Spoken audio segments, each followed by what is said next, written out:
Alright, good morning, and here we are. It is 7:18 in the morning, and what am I doing with my life? But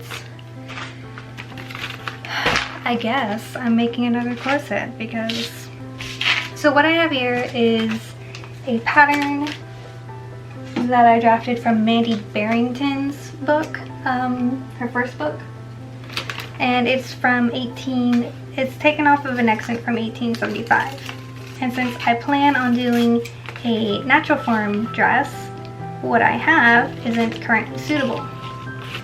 So this one is boned and corded and quilted. So it'll be quite the project. And if you haven't flipped through Mandy Barrington's book, basically the way it works is you have to draft a basic body block of yourself. And once you get that body block, then at that point, you can start drafting the extents that she has patterned for you. And she takes you through it in such a way that you draft it based on your measurements. So theoretically, it should fit you precisely.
Now for these portions here, I am cutting the tops and the bottoms without seam allowance, and this is because these raw edges at the top and bottom get bound anyway.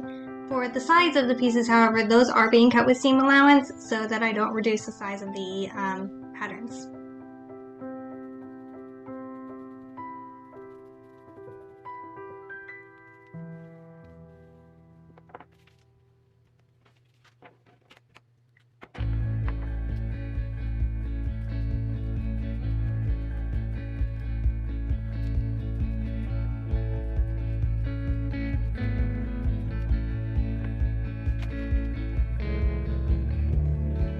I'm also taking this opportunity to mark out where the gores would be on the, I guess they're the front portions of this. And on that bottom curve there, that was drafted with seam allowance because we'll have the hip gore attaching to that.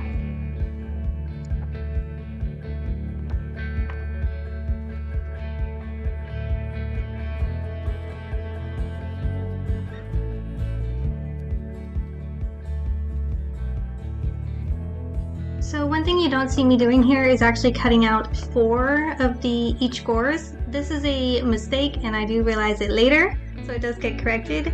But for all of the gore pieces you do need 4 since they are going to be doubled up and quilted anyway. So don't cut 2, cut 4 of each.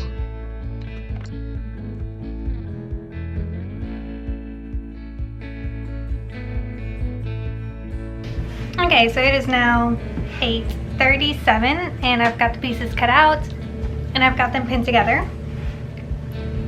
So now I'm going to take it over to the machine and go ahead and sew everything together. And while I'm at it, I think I'll go ahead and sew together the seams to my 1950s petticoat to go with a dress that I made that I think really needs a petticoat. But back to this, these pieces, the gores, the hip gores and the bust gores, these are going to get quilted. Just the 2 pieces together. I just pinned them so they wouldn't shift around, and then I'm just going to take the 2 pieces and quilt them. Just so that this fabric, which will stretch on a bias quite a bit, doesn't stretch too much because the rigidity of the stitching should help to keep it into place at least a little bit. The main panels, this is the back. I'm going to go ahead and stitch a line of stitching down the edge here on both pieces, and then again on the front pieces as well. And I think while I'm at it, I'm going to go ahead and turn under the bust gussets and do my best to stitch those down too, because I do not like bust gussets. I find them really hard. So that I could insert the busk and flip it out.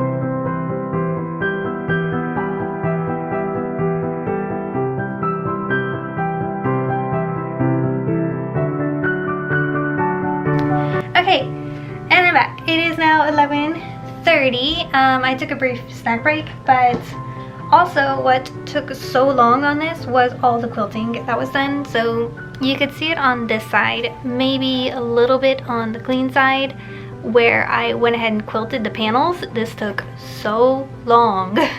And I did 2, 4, 6, 8 panels. The very large hip spring bit, and then the bust gussets and the hip gussets. I also seamed up the main edges of the front and back panels, and ironed everything and turned it right sides out. So now I just need to sew the busks in place.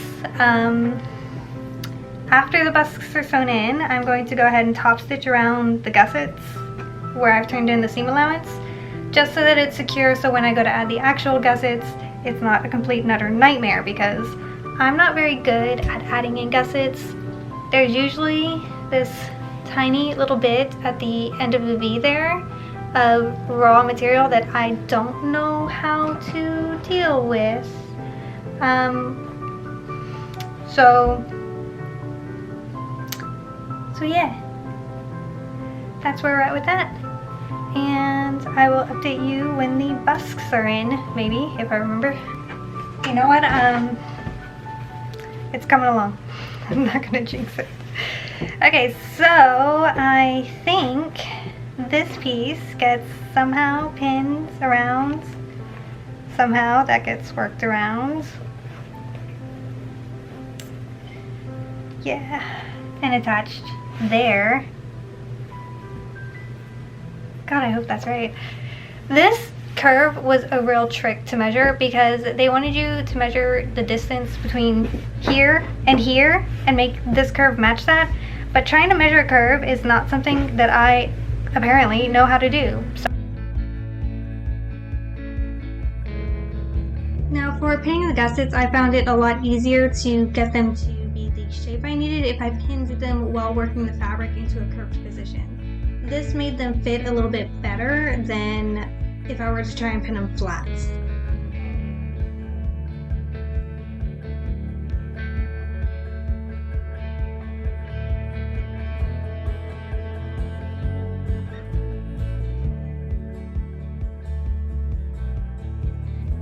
Okay, so the gussets are now tacked in place, or not tacked, but pinned in place, and I will go ahead and sew those down. My battery's flashing, that's the only battery I have, so by the time that's done charging, I will probably be mostly done with the mock-up. So I guess I will show you when I'm done. Before it dies real quick, let me see if I can get this out. After these are sewn together, the hip spring panels will be sewn on, and then from there the side seams will be sewn together. So this goes to that goes, and then those two pieces will go together. And then setting eyelets, lacing up the back, and testing to see if it fits. Oh, I'm so excited. Okay, so here is the finished mock-up, and I think it is pretty good. It fits very comfortably. The only thing I noticed without really looking back at the book is there is a lot of room in this gusset here. I don't know if there's supposed to be, because I know what was really common was padding. Either the Grommets or I guess the corset. Like if I shove some padding in there, then maybe I could get the hips to come out a little bit more. So I think maybe it would be prudent to leave that extra little bit in there. Instead of trying to make it conform to me, just kind of leave it there. This gusset comes off really far to the side, and I'm not sure if it's supposed to. So that's what I was going to reference the book for. The pictured one, there is this grommet off to the side. I think that's correct, or very close to it. And then of course it should lace up completely up the back. So mine would probably do that, but I didn't set eyelets, or I didn't sew eyelets, and I didn't set grommets in this, which is probably why it's not going to. Other than that, I think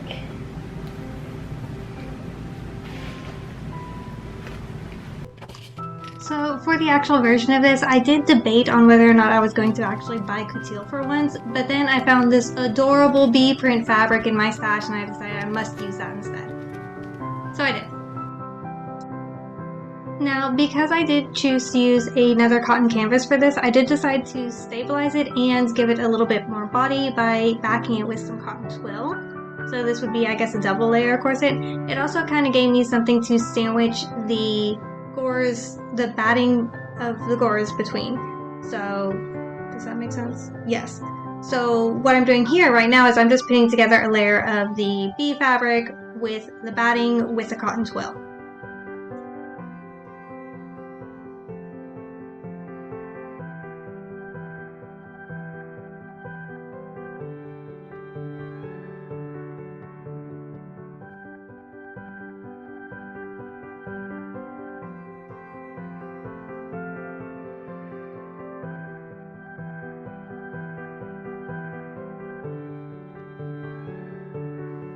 Now this is where I seamed up the 4 pieces that make up the back panel of this.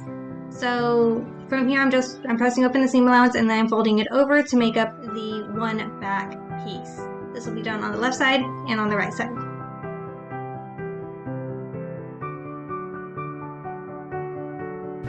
Okay, so for our natural form corset project, I did something stupid, like I did last time when I did the mock-up. On the pieces where the busk would go, I have stitched it closed. And you're not supposed to do this, because what you're supposed to do is you're supposed to mark where the hooks come out on one side of the busk, then stitch, stop, back stitch, skip, back stitch, stitch, back stitch, skip, and I did not do that again. It's only a matter of ripping out the stitching on one of these panels and redoing it.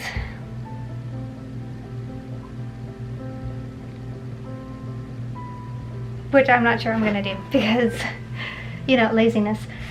The next thing, which I'm putting off in a fit of laziness, is the quilted panels. So I've got the 3 pieces basted together, 4 pieces I guess now, because there's a layer of batting in between, and let me see if I could get that to focus. There we go. So we've got the outer fabric, the twill structure layer, the cotton batting, and then another piece of fashion fabric, and then I have drawn out a quilted design that I'm just going to go over with some top stitching, and that will give a quilted effect to these panels. So that's going to be on 4 busk gores, 1 hip gore, and then 2 hip gores, and then 2 more hip gores. So with a total of 2, 4, 8 pieces. And it's gonna take a long time, so I guess I'll go ahead and do that.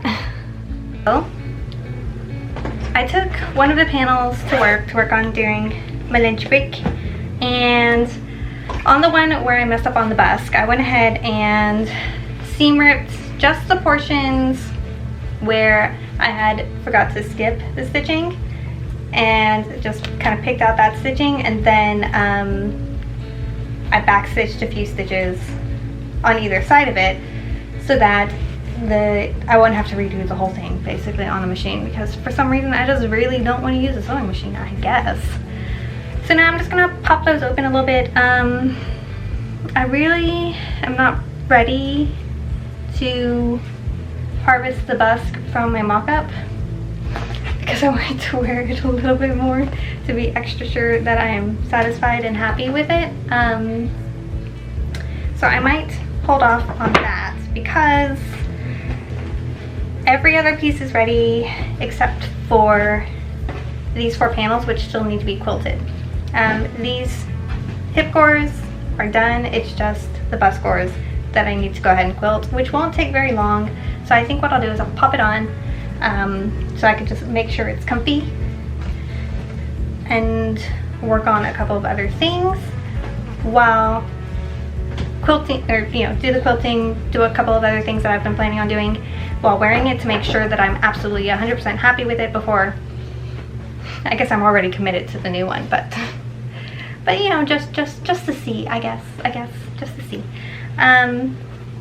The other thing that needs doing is that I need to baste around the edges of where I slit the fabric, so I could actually just go ahead and finish slitting it, because I slit the B fabric but I did not actually slit the twill for some reason. I just didn't. Or I guess I realized when I was cutting out the twill that I shouldn't slit that just yet, because then the fabric would keep shifting and shredding, and which is what it's doing now, and I should stop messing with it. So these basically need to be basted back together so they don't shift around during construction, and then these also need to be basted back together, and I'll baste around the gores before I cut a slit. And I'm going to do the slit the very last thing so that it has the least amount of time to shred before I insert the gores.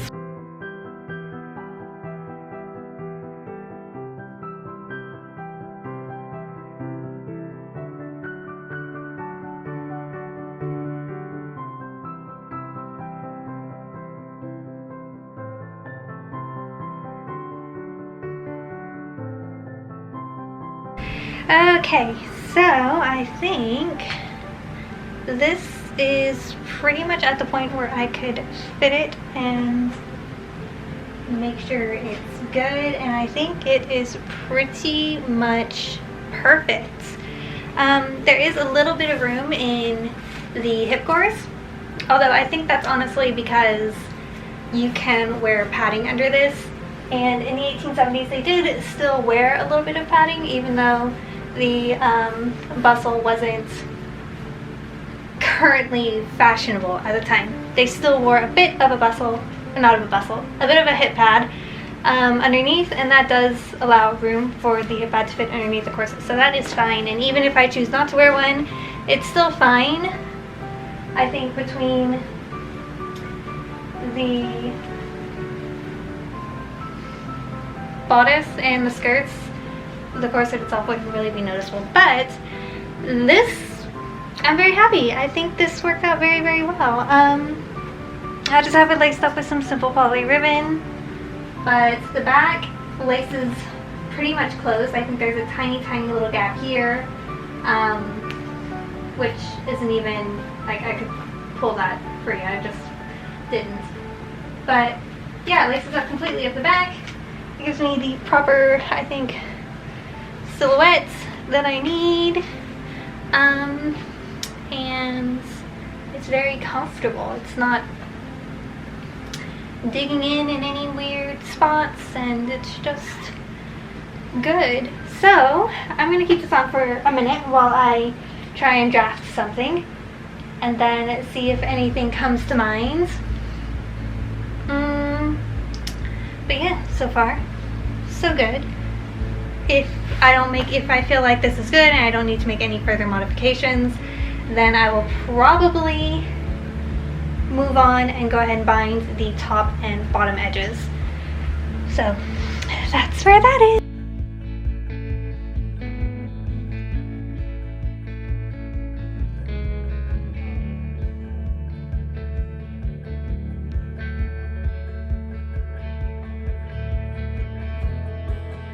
So right now what I'm doing is just going in and shortening some of the bony channels. This is so for two reasons. One, they were poking out a little bit uncomfortably, and two, so that I have room to machine stitch parts of the binding. I just cut out bias strips of the same fabric and use those as my bias binding. This corset also will have absolutely no decoration, so probably no flossing, even though I know that there is a structural reason for flossing. I chose not to do it because I'm lazy. And then no lace just because I didn't like the way any of it looked on it. I'm not a big lace person, I'm not a big ruffle person, so I just kept this one clean.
Here what I'm doing is I am binding off the top and bottom raw edges of the corset just to clean those up. I had already sewn a layer of, or a strip of bias tape onto the one side, so I am turning that over and then turning it over again to encase the raw edge and to finish off any raw edges as well. And these are just getting pinned in place for the long and miserable process of sewing them down on the inside side. Once all of that is done, this project is now done. I had already installed Grommets and the Busk, so this is finished. Alright, so I thought I would kind of show you how this ended up. As you can see, it is finished. There is no trim, no frills, because I don't like trim and I don't like frills. However, it is, I think, a skosh too big, and here's why I think that. The hips do have room, but that's something that could be fixed with like a small hip pad, no big deal. It fully laces closed in the back, as you can see, which I've heard two different stories on. I understand that could be a good thing, that could be a bad thing. It means it's either too big or too small. No, too big or just right. I don't know which. However, this is fully lace closed in the back, and as you can see, there is still a fair amount of squish factor here, which, okay, fine. I don't particularly love tight lacing, so this is fine. It gives me really the silhouette that I'm after. The only thing I would probably do different if I were to make this again would be to kind of pinch out the extra fabric here so that that bottom portion, which likes to kind of hang forward a bit, would really just kind of hug that right there. And honestly, given the way this is constructed, I do have a bone right there, but I could probably, because that's where the hip board connects, I could probably take off the binding on the bottom, pinch that out, well, really just trim it, and pinch that out, and it will do precisely what I want it to do. So, I don't know. I'll probably never bother faffing about with that, because this kind of serves the purpose I need it to serve. It gives me, you can kind of see where it does just kind of smooth out the silhouette just a bit. especially along the bed. So this is pretty much perfect though. I do appreciate that. There's like a tiny amount of room here, but nothing grievous. I'm not, yeah, it's good, really.